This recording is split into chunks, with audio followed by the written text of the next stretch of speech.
హైదరాబాద్లోని బంజారాహిల్స్లో hit and run case నమోదైంది. ఈ ఘటనలో కారు నడుపుతున్న వ్యక్తి నేరం నుంచి చాకచక్యంగా తప్పించుకునేందుకు ప్రయత్నించగా పోలీసులు గుట్టు రట్టు చేశారు.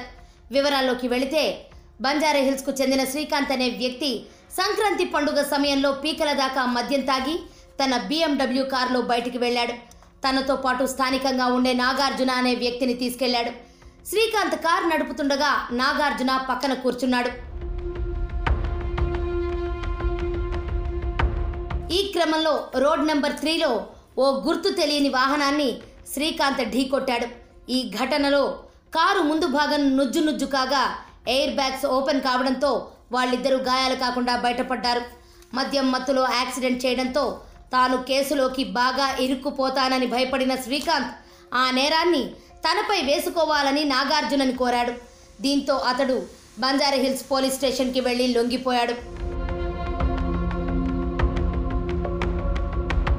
అయితే విచారణలో నాగార్జున తడబడటాన్ని గమనించిన పోలీసులకు అనుమానం వచ్చింది. దీంతో సంఘటనా స్థలంలో CCTV ఫుటేజీ పరిశీలించగా కారు నడిపింది వేరే వ్యక్తి అని తేలింది.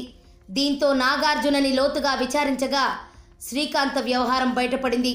పోలీసులు అసలు నిందితుడిని పట్టుకుని కటకటాల్లోకి నెట్టారు.